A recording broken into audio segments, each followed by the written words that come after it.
Welcome in, everyone, to the Mad Max Loco recap. It is November 16th, um, and obviously the second round of the South Carolina High School League and the Skis football playoffs have concluded as of this past Friday, and third round is coming up for the South Carolina High School League, and of course, state championship games are going to be taking place next Saturday for Skiza, and we'll get to all of those in a second. Welcome in. It has been a week, so a lot has happened in that week. We'll get through all of it.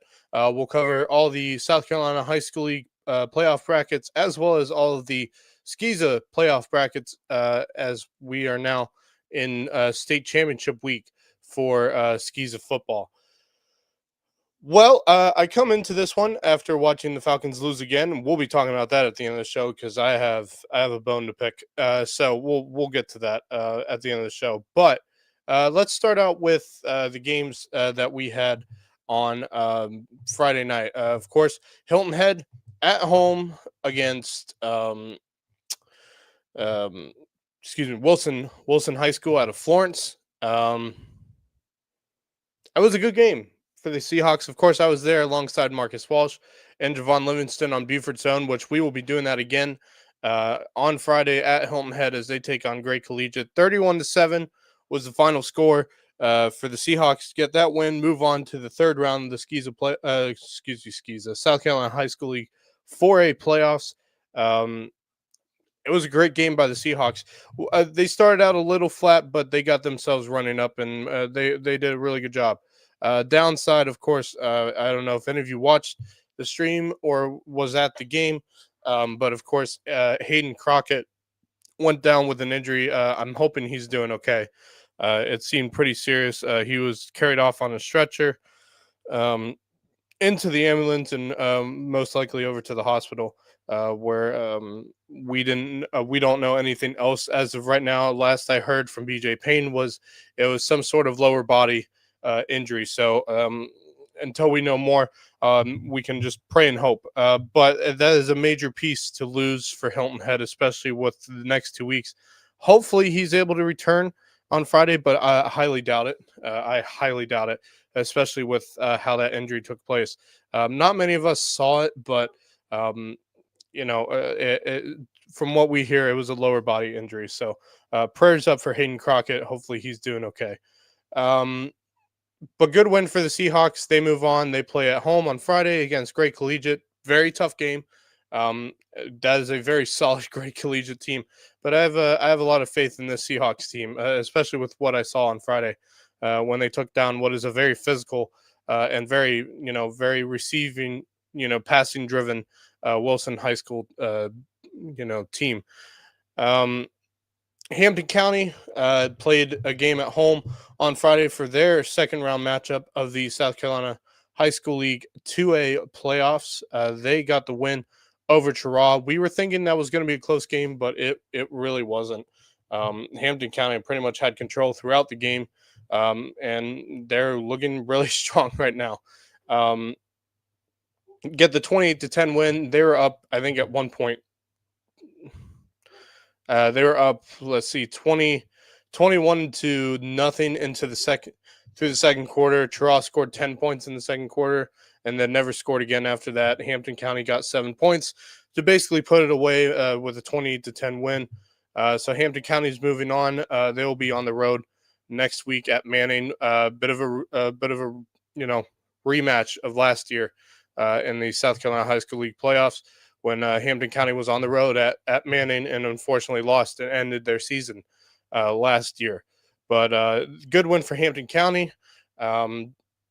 So that we have two playoff teams for South Carolina High School League still fighting into the third round of the playoffs.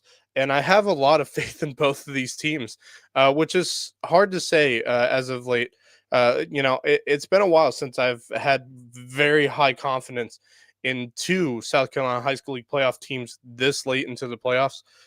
Usually Hampton County usually has some high hopes going into the playoffs. They have for the last few years. But when it comes to 4A football, I've never been, extremely confident in a team. I think it's always who else outside of the region they play in would be an issue. And over the years, it's been, even within the region with James Island, Lucy Beckham, but even outside the region, and nowadays outside the region, Great Collegiate, South Florence has always been an issue. So I think Hilton Head is one of the first teams in a while that I can have full confidence that they could make a lower state finals run, and potentially a state championship appearance. It could happen. I think this team's got good enough talent that they could do it, and we'll see what happens. Same thing with Hampton County. Actually, I think Hampton County has a really good chance if they can get past Manning. I think they got a really good shot of making the lower state finals. I think they have a really good chance of not only making the lower state finals, but I think they can win the lower state finals. They have a really good chance. Um, so we'll start with the South Carolina High School League brackets. I'll get it up here. Let's see. And here we go. All right. Man, that's really small. There we go. That's better. All right, on the upper state side of the 1A brackets, we're obviously out of this. We are out of this after the first round. But the big news is right here. Abbeville goes down to Louisville in a one point game. Louisville moves on. Abbeville was one of the favorites, I think, if not the favorite to come out of the upper state. They go down to Louisville. Louisville will be taking on CA Johnson, who got a very impressive win over Blackville Hilda. 28-0. Man, that's a solid win for them. Other side of the upper state bracket, Hunter Kinnard Tyler got the win over Ware Shoals. That's a very strong Hunter Kinnard Tyler team, but I think this Lamar team is even better as they took down Wagner Sally 36-6. They've only allowed 6 points through the playoffs. They've been a very strong team. So those two teams will face off, and if I can get everything out of the way here, Louisville and CA Johnson will face off for a spot in the upper state finals. Over to the lower state finals, Carver's Bay gets the job done over Lakeview, 56-8. Solid showing by Carver's Bay. Obviously, Bamberg Earhart, they get the win over Latta. This matchup here between Carver's Bay and Bamberg, if they weren't playing each other here, I think they would have been playing each other in the lower state finals regardless. But they got a semifinal matchup here, and that should be one heck of a game. We'll definitely be keeping an eye on that one. Let's see.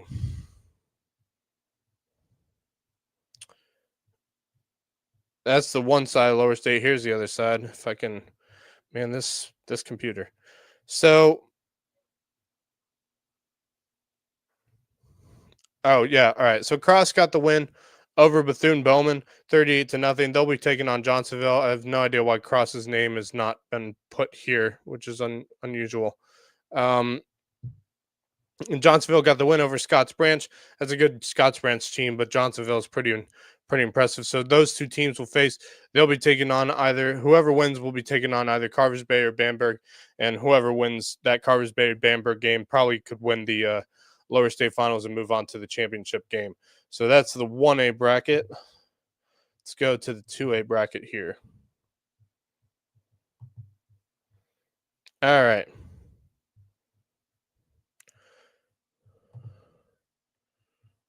Here we go. Alrighty. Upper state side, Clinton, who's a very strong team, got the win over Saluda, 35-25. Saluda is also a really strong team.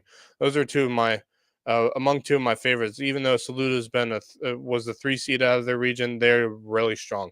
And clearly that showed, but Clinton got the win 35-25. Fairfield Central got the win over what has been a really solid Andrew Jackson team, and they won in really good fashion, 36-0. I wouldn't put it past Fairfield to beat Clinton. I mean, Clinton's really good, but the fact that Fairfield got a win against that really strong Andrew Jackson team, I wouldn't put it past Fairfield Central to have a shot against Clinton. Chester and Blacksburg. Chester wins 50-0. Oh, that was the first round. Excuse me. Chester beat Batesburg Leesville. I was wondering why I was looking at that.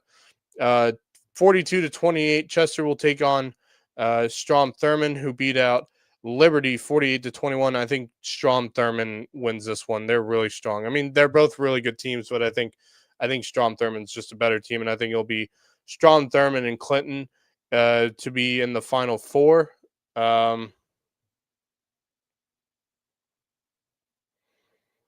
Yeah. So that's the upper state side of the bracket. So Chester, Strom Thurmond, Clinton, Fairfield Central. Winners of those gets a trip to the Final Four, and we will see who comes out of the lower state and upper state. But let's go over the lower state real quick because we do have a team still in it. Hampton County got the 28-10 win over Cheraw.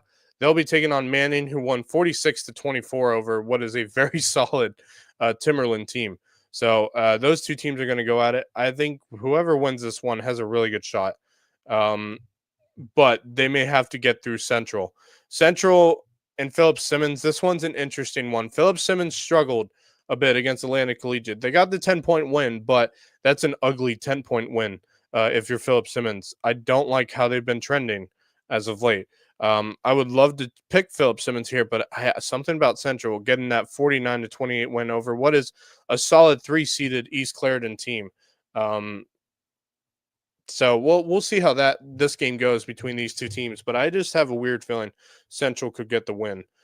So it could be Central and Hampton County in the Final Four. We'll see what comes out of that. And a spot in obviously the lower state finals there. So that's the 2A bracket. 3A bracket we're obviously out of, but something interesting did happen in this one. We'll get to that. We'll get to it in a second. Let's go to the upper state side. Let's see. Powdersville beat Pendleton 30-7. They'll be taking on 5-seeded Mountain View Prep, who got the 1-point win over Crescent. That must have been one heck of a ball game. Mountain View Prep is in the semifinals on the upper state side. Belton Honeo Path got the 52-6 win over Southside Christian. They'll be taking on Woodruff, who got the 40-37 win over what is a very solid Christchurch team that we saw against Hampton County earlier in the season. 40-37, 3-point heck of a ball game there. So that's the final. That's the semifinal set for the upper state side. Powdersville and Mountain View Prep. Belton Honeo Path against Woodruff. Lower state side. This one was interesting. Oceanside Collegiate 24-7 over Marlboro County. Marlboro County is, not a bad team. I mean, they're a very strong team, but I wouldn't have thought they would be strong enough to hold Oceanside Collegiate to just 24 points. It scares me just a little bit. But they will be taking on Oceanside will be taking on Dillon, who got the massive 42-7 win over a very solid Silver Bluff team.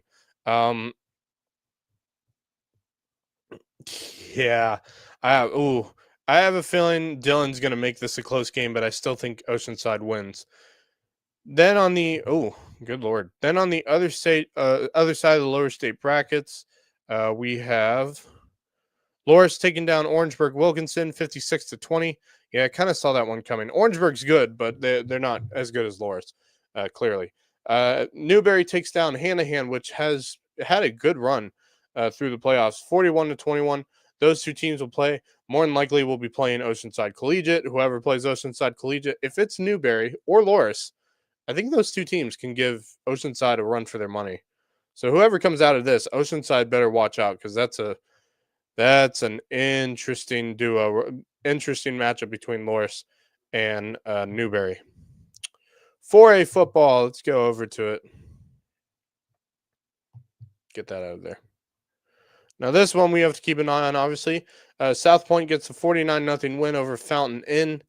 This South Point team is strong. AC Flora beats Seneca. AC Flora is a strong team this year. They're playing really well, especially with that win over Seneca. 34-21, they'll be taking on South Point on the road. Let's see.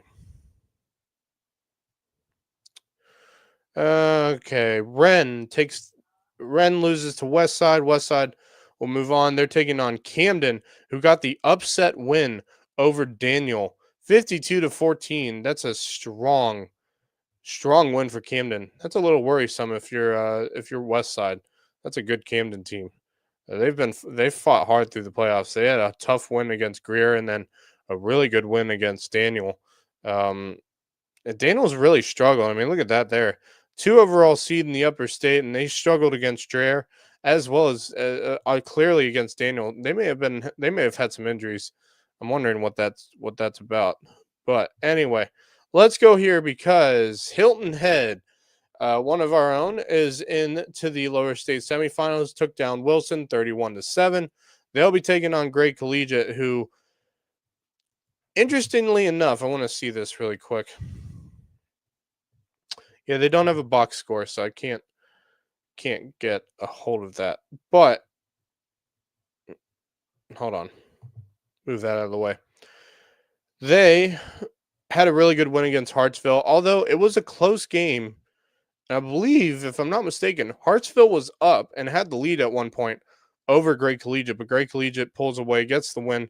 This game is interesting, and it is at Hilton Head, of course. So very interesting game there. Now, on the other side of the lower state bracket, obviously, South Florence gets the win over Bishop England, 43-0. They go here to take on North Augusta, who got a 35-7 win over a Gilbert team that took down, obviously, Bluffton a couple weeks back. This one is interesting because I just have a weird feeling North Augusta's got a really strong team, and I just think they have a really good shot of taking down South Florence. Now, look, I know South Florence is a stud of a team, but I just have a really weird feeling about this one. North Augusta is good. South Florence is really good, but North Augusta is not far behind them. I have a feeling North Augusta could get a win here, but we'll see what happens next Friday because the winner of that will be facing the winner of this, and we'll see what goes on from there. All right, Division 1 5A football bracket. Let's see what went down on Friday night. If I can get over to the upper state side. Dutch Fork, clearly one of the top teams in the state, if not the top team in the state, taking down Boiling Springs 42-7 after Boiling Springs got a big win over Malden a couple weeks ago. Dutch Fork came into this game with a bye week, off a bye week because they were the one overall seed. They'll be taking on JF Burns, who took down Rock Hill. Rock Hill is usually a strong team, but Burns is a really good team, clearly. So Dutch Fork and James Byrne in the upper state semifinal. Byrne came off a bye as well. Ridgeview's coming off a bye, gets the win over Spartanburg. Close one though, 29-21. They'll be taking on a absolute monster in Dorman, who won 44-13 over Blythewood. That game should be a good one between these two teams. On the lower state side, let's go over here. Carolina Forest takes down Fort Dorchester. Dorchester's had a good season this year. They had a good season. 49-7. They'll be taking on fifth seed Somerville, who is no joke. Obviously, they are no slouch. Taking down Ashley Ridge 48-27. So that will be the one of the two semifinals. The other side, James Island. Look at that. 42-25 over three-seeded Sumter. James Island's no joke. They are no joke. River Bluff loses to Stratford, so that is a semifinal there for Division 1 5A football. So definitely keep an eye on James Island because that team's really good. We saw that earlier in the season against Hilton Head. And look, both teams that took place against each other, closer game than you would want it to be, but James Island got that win early in the season. Division 2 5A, Northwestern got a bye, but they played Catawba Ridge. 42-7 was a winner in terms of Northwestern. They will be taking on Gaffney, who got a great win over Greenwood, who we have seen before in our area, play Buford a couple times over the last couple seasons. 38-31, so that should be a good game right there. Other side of the upper state bracket, Indian Land takes down Hillcrest easily, 40-10. They'll be taking on TL Hanna, very well-known school. TL Hanna takes down Greenville 38-14. So that is a semifinal there. Other side of the bracket, Myrtle Beach takes down West Florence 24-21. West Florence has had a good year. Um, and they will be taking on Berkeley, who gets the 48-20 win. So those are. No, we have one more side of the bracket. I'm sorry. Yeah, that's right. Can't forget about this side. Irmo takes down Lugoff Elgin 41-16. They'll be taking on White Knoll, who got the 14-10 win over Lucy Beckham. Very good game there. Lucy Beckham's had a good season. They took down Bluffton pretty easily and became a fifth overall seed. They're faring pretty well in Division 2 5A. So good news for Lucy Beckham, despite the fact we've never been fond fans of them, although they've been part of our region before. So good season for Lucy Beckham, but White Knoll moves on. So those are the South Carolina High School League playoff brackets. Now, let's see here. Let's go to Skeeza, move over there. We had a few games in Skeeza, starting out with 3A. HACA takes on Wilson Hall on the road. Rematch of last year's semifinals at Wilson Hall. Wilson Hall got the better of them yet again, 50-29. HACA fought hard, but Wilson Hall just had too much. Plus, Crest-Langhouse got injured at some point in the game, and he was never fully healthy from there on out. So it just hindered whatever chances HACA had to get the win. So they lose. Wilson Hall moves on to the state championship game. 2A, believe it or not, probably the game of the night. Hilton Head Prep had a lead with about 4 minutes to go in the game over PD Academy on the road at PD Academy, which, by the way, Mullins, South Carolina. That's about a 4-hour drive from the south end of Hilton Head. All right, let's just put it as it is. A long road trip, raucous crowd. I've been to one of their games before, and it is if you're the opposing team, not a fun place to be, because that is one of the best home advantages in all of Skeeza football. But Hilton Head Prep had the lead. PD took the lead. Hilton Head Prep was driving with 2 minutes to go. They were at midfield and could not get the job done. PD Academy wins 34-33 over Hilton Head Prep. Hilton Head Prep was a field goal away from a state title game. I mean, what can you write it any better as what could have been a Cinderella story? I mean, clearly. So hats off to Hilton Head Prep on a fantastic end to the season. Not what you wanted to have to start out this year, but they have been really impressive these last few weeks, and it's been fun to watch. So kudos to Hilton Head Prep, Doug McFadden, that entire coaching staff and team for one heck of a playoff run, and so close to going to Orangeburg this coming Saturday. They were so close. 1A, we had 2 games in 1A. Carlton Prep taking on Dorchester Academy. Thomas Hayward taking on Williamsburg, the 1 overall seed in Williamsburg. Carlton Prep, a heck of a game between them and Dorchester Academy. But this time around, I mean, these two teams played, I think, like 3 weeks ago or something. At Carlton Prep 3 weeks ago, and Carlton Prep lost 28-14. This time around, Carlton Prep learned from their mistakes, getting the 16-14 win over Dorchester Academy. Carlton Prep's going to be playing for a state championship game this coming Saturday over against unfortunately Williamsburg, as they took down Thomas Hayward. I believe the score was 38-20, but let me check real quick here.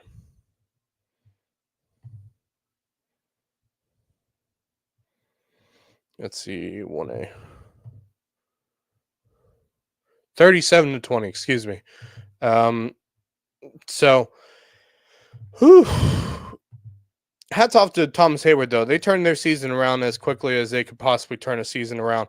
Got some wins, got themselves in a good position, and tried to have a good run and give Williamsburg some PTSD vibes because that was a very close game at one point. But not Wilson Hall, Williamsburg, just kind of pulled away at the end of the game. But good game from both teams. So let's take a look real quick. I'll try to make it quick at the Skiza brackets now. Hopefully y'all can see that. Yeah, I think you can see it. This is the 4A brackets for Skiza. Upset of the night right here. Hammond loses to Heathwood Hall 16-13. Hammond, for the first time since 2016, will not be playing for a state championship game. They haven't missed a state championship game since 2016. 2016. 9 years. 9 years, people. And by the way, since 2016, if I'm not mistaken, 9 championship games in a row, I'm pretty sure. 9. Did they win all 9 of them?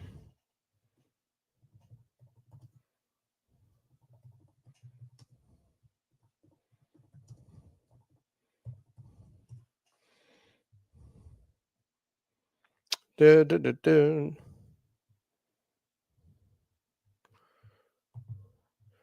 they didn't win all of them. So 2017 they won. I'm gonna look now. Let me give me a second while I'm trying to find it. Northwood Academy gets the 34-20 win over Portugal. That was a good game actually. Northwood just pulled away, but it was a good game between those two. So Northwood Academy and Heathwood Hall will be playing for a championship game for a title on Friday at South Carolina State. Yeah, 4A teams decide. 4A usually plays on Fridays. Let's see if I can get the thing up here. See if I can figure out Hammond. I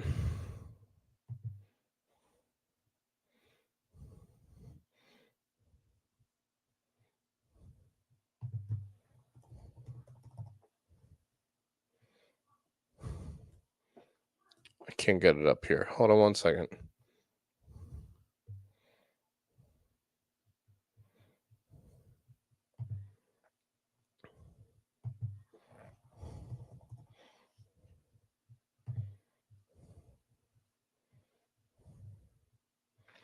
Start off here. Let's check here.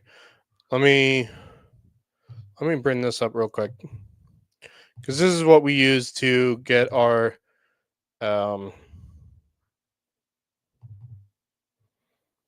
schedules over the years from Hammond. See if this comes up.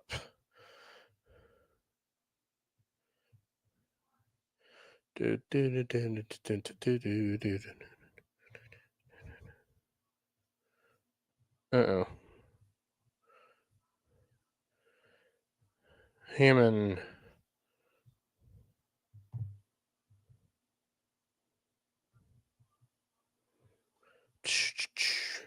I'm trying to see, does it have, I don't know. I'll have to look later on, probably give you guys the updated version. If anyone would know, actually, it's Jeffrey Strickland, Stricklander, we like to call him. He is our Skiza guru, but I can't seem to figure out this website. It's making me angry. Let's see, can I get? I can't. Yeah, I can't seem to find it. That's all right. We'll look at it before we get to our show on Monday on Lowco Sports Lowdown. Then I'll give you guys the update. So that is the 4A bracket. Northwood Academy will be taking on Heathwood Hall for a state championship game. That will be on Friday night at South Carolina State in Orangeburg. Then let's look at the. Excuse me. Let's look at the 2A bracket. No, not the 2A bracket. What am I doing? I want the 3A bracket. Here we go. All right, so Hillman Christian Academy obviously lost to Wilson Hall 50-29. Pinewood Prep takes down Florence Christian with ease, 45-6. Yeah, this was the expected state championship game here. We expected these two teams to play, both the one seeds coming out of this bracket. So 2 1 seeds going at it for a state title game that'll take place on Saturday. So that's the 3A bracket. We are officially out of that. 2A bracket. Hillnet Prep 1 point short of winning. 34-33. PD Academy will move on. Bethesda will beat Greenwood Christian 32-14. Did these two teams play? I'm trying to think now. Let me look at Bethesda's schedule here. I'm trying to see. They did play, and Bethesda won 49-0. So, with that being said, I think I know who's winning this game here. Give me Bethesda with that one. I don't think anyone was going to beat them anyway. All right, finally, the 1A bracket. Cotton Prep gets the 22-16 win over Dorchester. So they got a whole touchdown lead over Dorchester Academy. They'll be taking on Williamsburg, who won 37-20. So that should be a great matchup. I will actually be there for this game on Saturday afternoon to watch these two teams play up in Orangeburg. So this should be really fun to watch between these two teams. And I have a good feeling Cotton Prep's going to give Williamsburg some real issues. So we'll keep you updated when that game comes around. Let's look at 8-man just for the sake of it. I do know Jefferson Davis went down to Kings Academy. Holly Hill loses to Lawrence. Lawrence gets the win. That will be the championship game. I don't think that's being played at Orangeburg at South Carolina State, so I'm not sure where that's going to be played, but we'll see what happens there. Keep you updated on that for whatever reason. And yeah, that's it for Skiza and all of our football playoffs. So the remaining teams are Colleton Prep, Hilton Head, and Hampton County. Hilton Head and Hampton County have semifinal matchups on Friday. Colleton Prep will be playing for a state title game on Saturday afternoon. I believe it's a 3:30 start at South Carolina State. Now, I could be wrong because for some reason Skiza decides to wait till the last minute to give us any information. Whatever board is running Skiza, please tell them to stop being like old people and actually do your job. So please do that. All right. Yeah, and I can see my face better now. All right. So that's it for high school football. I think we've covered everything we need to cover for that. I'll give you an update on Hammond. I believe they won their 8th straight state title last year, but they have been to 9 in a row. So they must have lost the first one. But I will give you some more updates on that because that is not the only game that Hammond has lost. Well, that's not the only state title that Hammond has won. They've had some streaks before. Now, give me some water. Moving on to college football. I think you know where I'm going to start with this one. I just have a feeling that you all know where I'm going with this. South Carolina.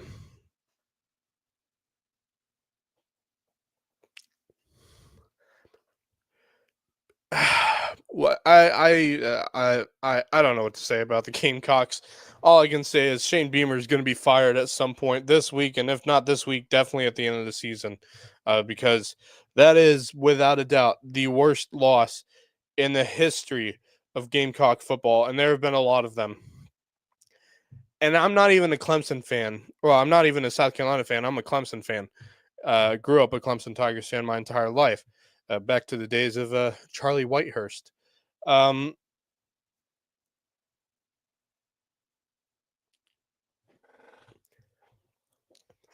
30-3, 30-3, and you lose to Texas A&M. Now, don't get me wrong. Texas A&M is a unit, an absolute unit. Without a doubt, they are a unit. There's a reason they are ranked 3rd in the country. They are a unit. They came out flat, and you had the opportunity to score points. You did. You got up 30-3. Going into half, 30-3, and you lost. Really? You lost 31-30, and you were up by 27 points. And you still lost.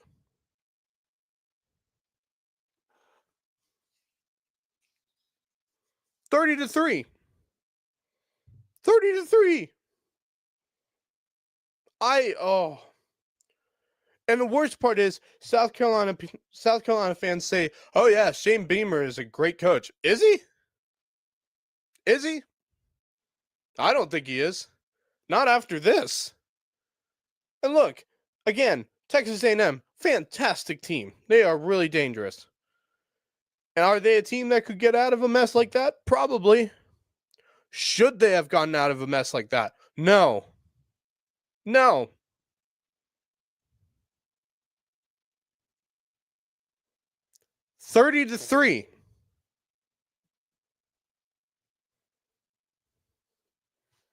You know what the other thing is for some reason, and I don't understand this from South Carolina fans, they make me angry.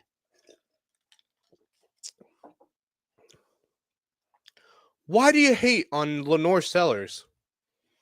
Somebody explain that to me. Why do y'all hate on Lenore Sellers? Because let's be honest, he is by far the best quarterback you have had since Connor Shaw. And for those of you who are watching and don't know enough about South Carolina football history, let me remind you who Connor Shaw is. Connor Shaw was the starting quarterback in the early 2010s. You know who was Connor Shaw was the starting quarterback the last time South Carolina had a really strong program. And who was the head coach of that program? Steve Spurrier. All right. It has been well over a decade since you had a quarterback like Connor Shaw, and in comes Lenore Sellers.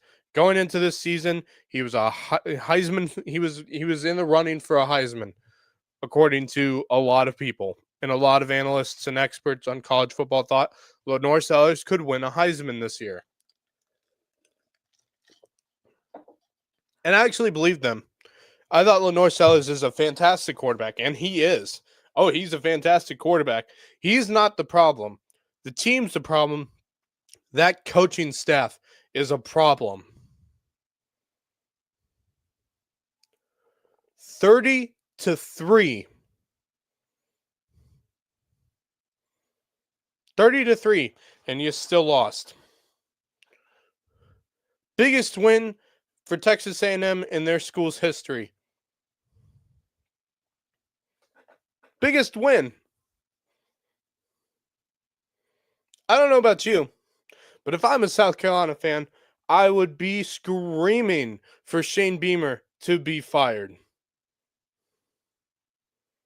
Because people keep thinking that he is a great coach. He's not.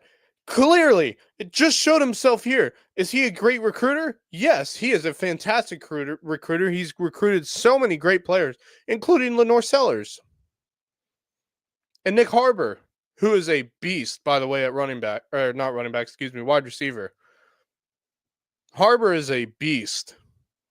That is a track star 100%. Watching that dude run for a touchdown the first half, he blew past everyone. And that's not a small dude. That's a big dude. Shane Beamer's a great recruiter. Is he a great coach? No. Absolutely not. And he just showed that. Him and his coaching staff just showed that on Saturday. You know, it's funny. The post-game press conference, Shane Beamer got on there, was talking about the game, talking about them going into halftime, saying that no one was celebrating. They knew they still had work to do. I don't know if you guys saw, if you watched the game, but going into halftime, was it not Shane Beamer who was jumping up and down, throwing his hands in the air, telling fans to get up, let's celebrate, we're up 30-3. He did do that. No one was celebrating? Really? Well, someone was celebrating. It was you. It was you.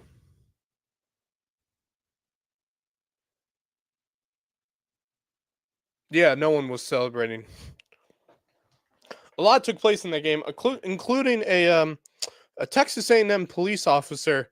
I don't know if you saw, obviously, that big run with Harbor. Looked like Harbor got injured, maybe a hamstring or something. Coming back down the tunnel, he ran through the tunnel, and I get it, and I probably shouldn't have done that, but maybe he didn't really want to slow down enough. Maybe he was dealing with a hamstring injury that he didn't want to stop right away and make the matter worse. Went up the tunnel, came back down the tunnel, was trying to walk through. Police officer comes through. He goes through, hits him in the shoulder, and police officer goes nuts on him.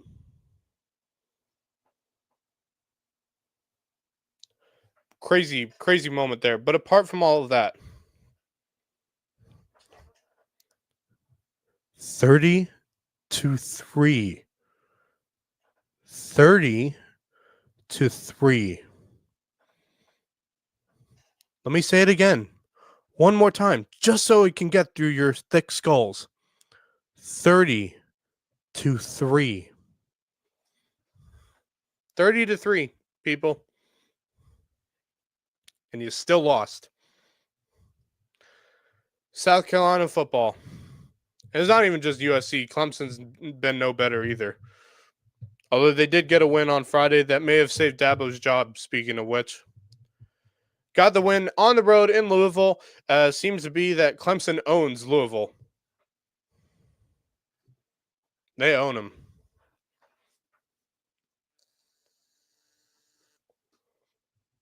They do own them. Dabo Swinney may have secured his coaching job for at least another year because they play Furman this next Saturday. A win against Furman, and you're going bowling. Had they have lost to Louisville, obviously that would have meant they would have needed to beat Furman and South Carolina. And with how South Carolina has played, actually, I would think that it would be a close game between those two teams. Because the way South Carolina played in that first half, don't get me wrong, they had a great first half, but it was the second half where they just dropped a big egg. A huge zero. But I have a weird feeling because thank God that game's a noon game. I really don't want to watch that for prime time. I'm just gonna be honest with you. I'd much rather watch the Iron Bowl, if I'm being honest, because it is at Auburn, and I just have a weird feeling, especially with how Alabama lost to Oklahoma. I have a feeling it could be a good game. Let's go over the rest of the college football scores. That's enough talking of South Carolina. We'll let them render on that loss. By the way, I wouldn't put it past them to fire Shane Beamer. Wouldn't put it past him. We might hear something this week. You never know. All right. Obviously, Clemson beat Louisville 20-19 on the road. Louisville obviously was ranked 20th in the AP polls as well as the CFP polls. I think their run for an ACC title game is all but gone. And funny enough, Clemson is somehow 4-4 in the ACC. Shocking. 5-5 on the year, by the way. One win away from a bowl game. How about that? Especially with how crap their season's been.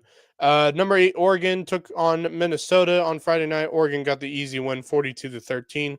Minnesota's, by the way, going bowling. They're 6-4 on the year. They've had a decent year. Oregon's 9-1. Saturday, Ohio State easily handles UCLA 48-10. Indiana takes down Wisconsin 31-7. Obviously, the Texas A&M South Carolina game, we know what that score was. Oklahoma takes down Alabama at home.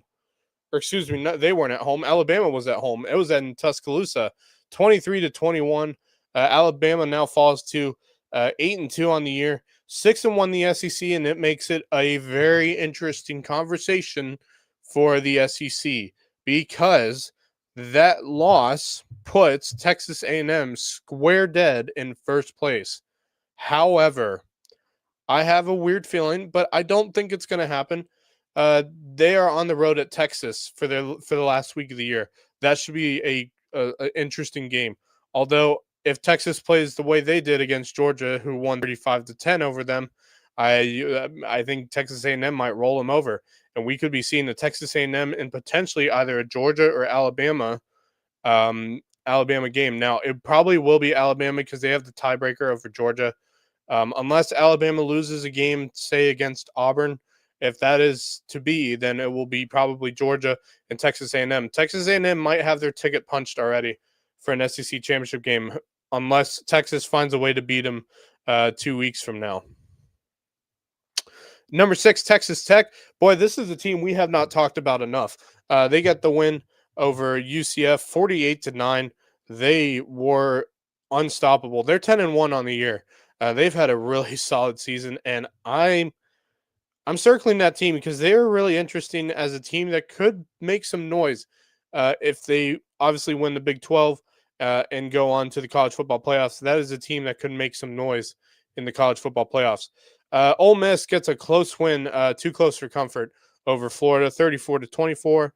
Number 9 Notre Dame beats Pittsburgh on the road, 37-15. Pittsburgh 7-3 on the year, 4-2 at home. Pittsburgh's not really worried because that wasn't even an ACC game. That was just an exhibition, basically, non-conference game. But Notre Dame gets a win. They move to 8-2 on the year. BYU gets a 44-13 win. BYU's had a decent year, apart from their one loss to Texas Tech, who absolutely obliterated them. Although I don't put it past them, that might be the Big 12 championship game between BYU and Texas Tech. So it could be a rematch of those two teams. Number 13, Utah, who has slowly moved up the top 25 rankings. They have had a good season. Gets the big win over Baylor, 55-28. Boy, they've been scoring some points. Utah moves to 8-2 on the year. Number 15, Miami gets a massive 41-7 win over an NC State. NC State has really struggled this year, although they are 5-5, but they have struggled in ACC play. They are 2-4 in ACC play. Miami still has a chance of making it to the ACC championship game. 8-2 on the year, 4-2 in the ACC. Excuse me. For Georgia Tech. I don't know if y'all saw that game. Georgia Tech narrowly escapes Boston College, who, by the way, 1-10 on the year, 0-7 in ACC play. 1-10. Georgia barely gets a win. Their coach, by the way, Keys, was not happy after that game, and I don't blame him because Georgia really should have run over Boston College. Number 21, Iowa goes down to number 17, USC. USC has quietly had a really good season. 8-2, 6-1 in the Big Ten. Actually, that puts them in pretty good standings if someone goes down, but I don't know if either Indiana or Ohio State goes down in the next couple weeks. I don't know if I see it. Michigan beats Northwestern in what is too close of a game for them, 24-22. Northwestern now 5-5 on the year. Michigan 8-2. Number 19 Virginia gets the 34-17 win over Duke. They're 9-2 and 6-1 in play. So I mean, it's really Miami needs Virginia or Georgia Tech to lose at this point to make it into the ACC championship game. Tennessee easily handles New Mexico State 42-9. This one was interesting, by the way. Navy taking on South Florida, the number 24 team in the country. This might be a matchup here for potentially a spot in the college football playoffs as a group of 5 team. Now, there are a couple other teams, by the way, um, if I'm not mistaken.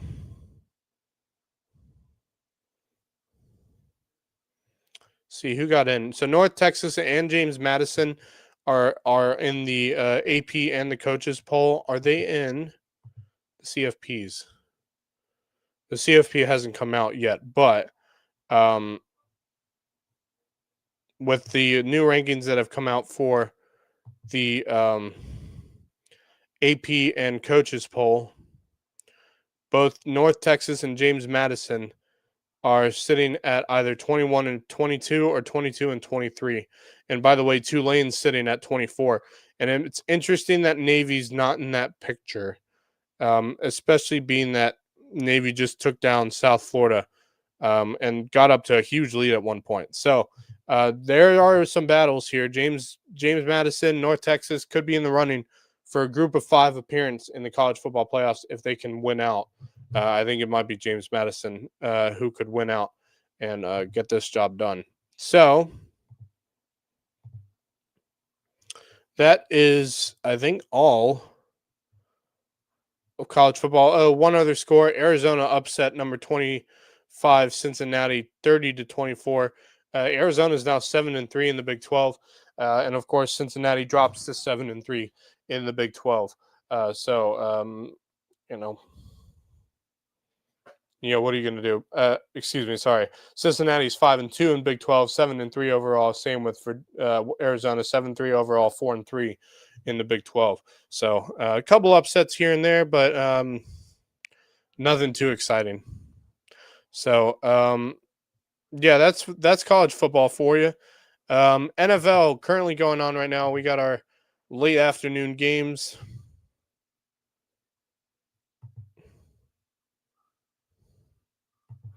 Let's get our scores up here. All right, games currently going on right now in the NFL. Rams over the Seahawks in the third quarter, 14-12. Great game there. Both 7-2 on the season. This could be a battle for first place in the NFC West. 49ers up over the Cardinals, 25-10. Ravens are down to the Browns, 16-10. God, the Ravens, man, really at halftime, by the way. And then halftime, Chiefs and Broncos. This is a game to keep an eye on because both of these teams are, people aren't high on the Broncos, but they're 8-2. Chiefs are 5-4. They're both tied at 6 at halftime. So I'm very sure Justin Jarrett is currently watching that game right now. Other games that have gone on today, over in Madrid, Spain, the Commanders are now sitting at 3-8 after a loss to the Miami Dolphins. Boy, this Commanders team has struggled this year, and injuries have been a huge part of it. 16-13. Panthers get the overtime win over the Falcons, 30-27. Falcons, you're pissing me off. That's all I can say. God, what is wrong with this Falcons team, man? It's not even the players, I don't think. The players are good. They are good at what they do. That is a way too talented offense, and the defense has been solid this year, except for the last couple weeks. Injuries have played a factor in these games. Obviously, Penix and both Penix and Drake London went down. Penix went down late in the game, and then Drake London went down in their last drive in overtime with knee injuries. I really hope they're not too serious. But the defense has missed some players due to injuries, and it really shows because Bryce Young was 31 of 45 for 448 passing yards and 3 touchdowns. I'm sorry, but really, y'all are letting Bryce Young throw that many yards, let alone 3 touchdowns. Unbelievable. That Falcons team, I got a bone to pick because it's not really the players, it's the damn coaching staff. It's just, it's the damn coaching staff. I mean, what more can I say? Raheem Morris should not be a head coach in the NFL. Period. And his record clearly shows it. But it's not even just him; it's the rest of that coaching staff. Zach Robinson, the offensive coordinator, he sucks. He's the most predictable offensive coordinator in the NFL right now. And for the first time since 2013, the Panthers have swept the Falcons. Falcons are sitting at 3-7 when they really should be like the Panthers at 6-5 or 7-4. They really should be 3-7. People, this Falcons team is really pissing me off. Buccaneers got done at in Buffalo. Buffalo wins 44-32. Buccaneers are now only half a game ahead of the Carolina Panthers. I mean, don't get me wrong, this Panthers team has played well this year, but God, they should not be this good. Let me rephrase that. They are that good, but the Falcons should be better. I'm not saying that as a biased Falcons fan. I'm saying that based off of the fact that if the Falcons had a better coaching staff, I do not think this Falcons team would be 3-7. I actually think they'd be more like 7-4, on the season. Or 7-3 on the year. Or perhaps 6-4 like the Buccaneers. They should be, but they're not. And I don't think they're going to make it to the playoffs this year the way they've been playing. It's ridiculous. Texans beat the Titans 16-13. Texans have slowly crawled up through the NFL. They're 5-5 on the year. They're having a decent season. Bears, who are having a great season, get another win, 19-17, game-winning field goal. They're now 7-3 on the year, and I believe that makes them sitting first place in the NFC North.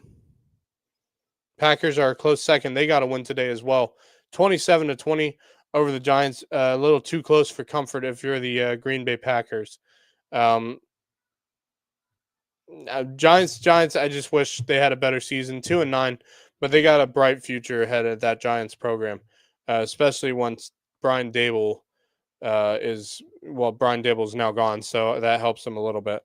Steelers get the win over the Bengals, 34-12. Bengals have really struggled. Steelers are now 6-4. Chargers lose to the Jacksonville Jaguars. Trevor Lawrence did not have a good day either, though. 14 of 22 for only 153 yards and a touchdown. So for them to score 35 points is pretty impressive. Yeah.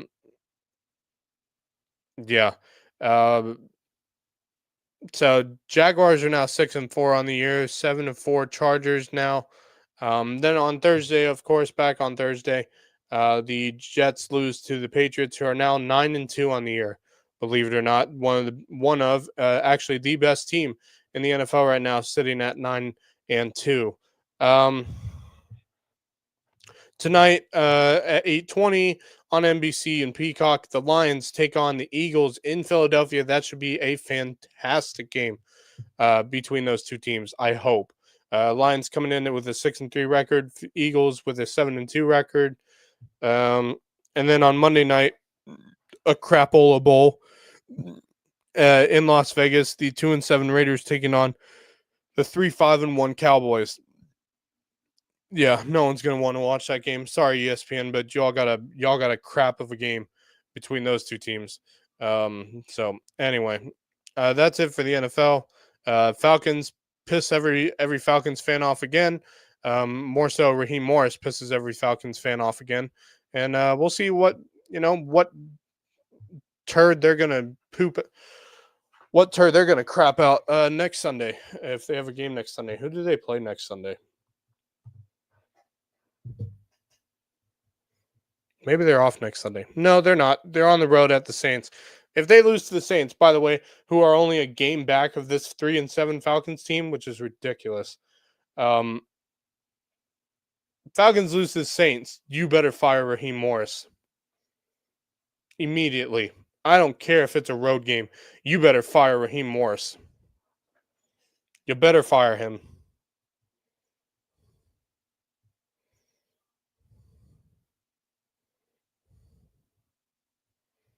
Absolutely ridiculous from the Atlanta Falcons.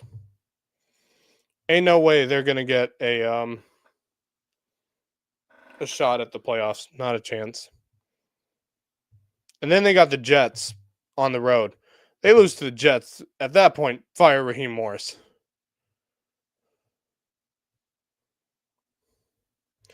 I mean, you look at the rest of their schedule if you're a Falcons fan. I'm sorry, but you're not. There's no way you're making the playoffs.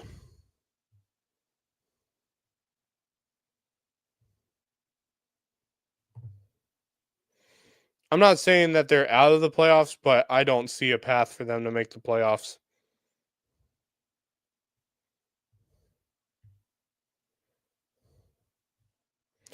I just don't.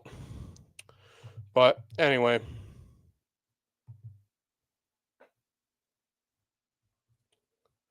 And for those of you who are watching on Instagram, of course, my stream just went down for whatever reason. You know, I don't understand Instagram. They just decide after 1 hour of streaming to remove you, which I still find extremely stupid. But whatever.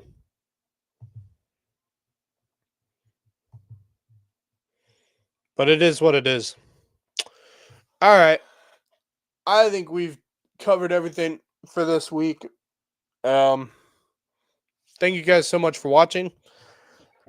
It's been one heck of a time losing my cool on both the South Carolina Gamecocks, even though I'm not a Gamecocks fan, and of course losing my absolute crap on the Atlanta Falcons, who lost again today. So, apart from all that, great show.